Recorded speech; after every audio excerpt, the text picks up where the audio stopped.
Good afternoon. I'm Father Alexander. This is St. Peter's in Hove. And I'm now going to look at Psalm 140, brackets 141, on our 203rd step in our walking tour through the Bible. This is the psalm that actually starts off the Psalter. It's a psalm that's sung on Sundays, the first evening prayer of Sundays of the first week of the 4-week Psalter. Now, does the devil have all the best tunes? That is rather a good question and rather an important question. The answer seems to be, on the surface anyway, judging by the contemporary world, yes, he does have all the best tunes. The devil has won the intellectual argument, people would say, that all the things that modern people believe in seem so straightforward and so reasonable and so not worth opposing. That's the first thing. The second thing, has the devil got all the best tunes? Yes, because devilish activities, sin, is far more interesting and exciting than being virtuous or being Puritan or sitting at home and missing out.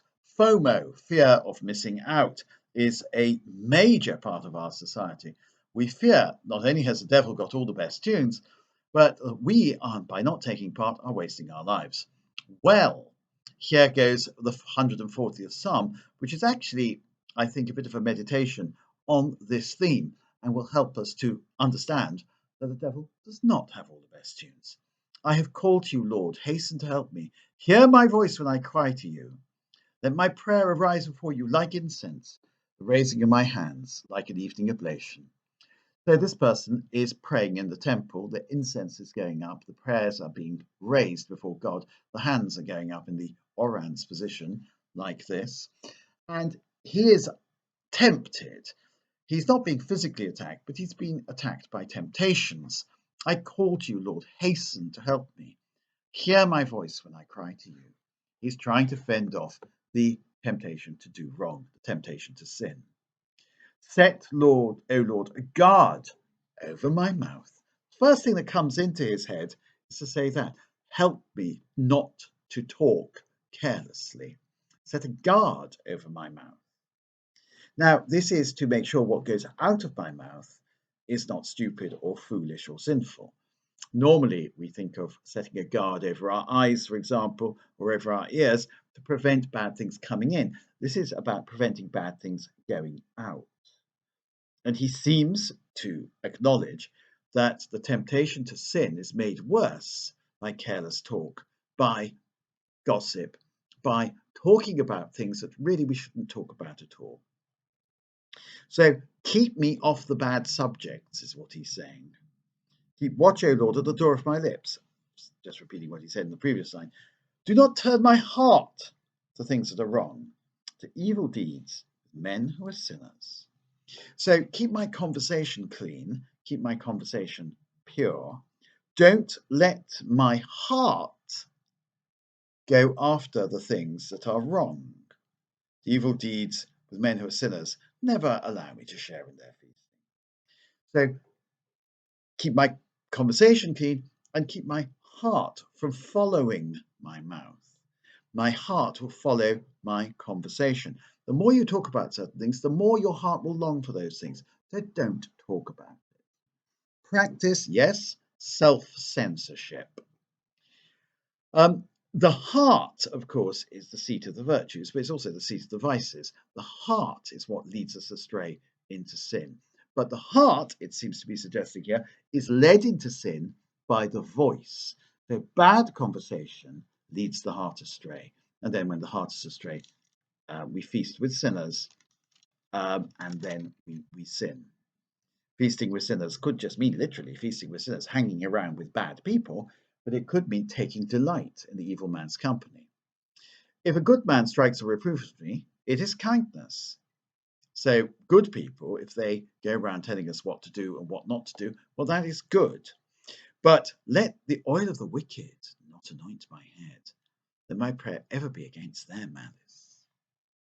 Now, if somebody offers you oil on the head, which is what they used to do in the Middle East, it was considered a favour and honour.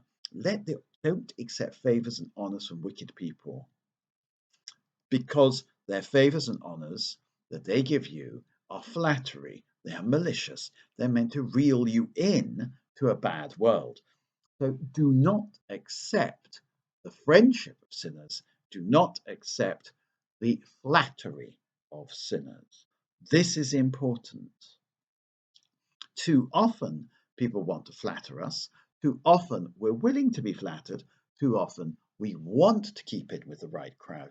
We must be used to the idea of being in a minority of one. And sometimes that's very hard. Their princes were thrown down by the side of the rock. Then they understood that my words were kind.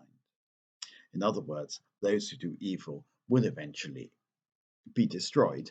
And when they're destroyed, then they'll realize that the church, the people of God, was right all along, and the people of God wanted what was right for them. As a millstone is shattered to pieces on the ground, so their bones will be strewn at the mouth of the grave.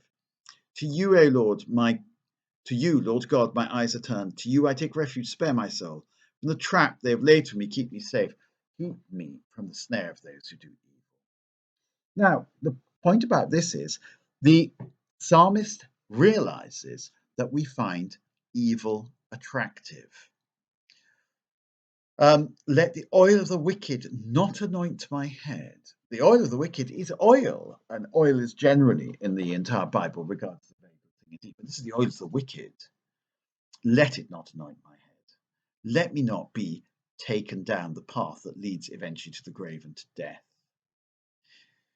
One of the things that this psalmist is saying, I think, is all that glisters is not gold, which is what Shakespeare said. It is superficially attractive, but it is not, in the end, profitable. One thinks, too, of what happened to Eve in the Garden of Eden. The serpent spoke to her with words of glozing courtesy. I think it's the phrase used by Milton. Glozing, good word, but it's now okay. Mean flattering, slimy. We often listen to what we want to hear, but these words are empty. And the people who try and tempt us from the right path are only not using anything good to tempt us from the right path, but are using empty images to tempt us from the right path.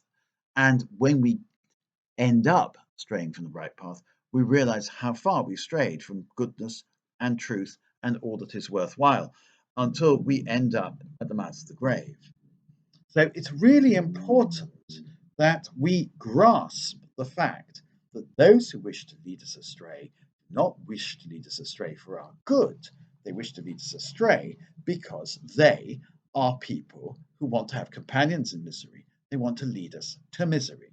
The serpent did not propose anything good to Eve, but rather he proposed the destruction of the human race. Temptation does not presuppose anything good for us or propose anything good for us, but rather our destruction. So, to you, Lord God, my eyes are turned. Let us look upon God, because that is the source of truth and of goodness.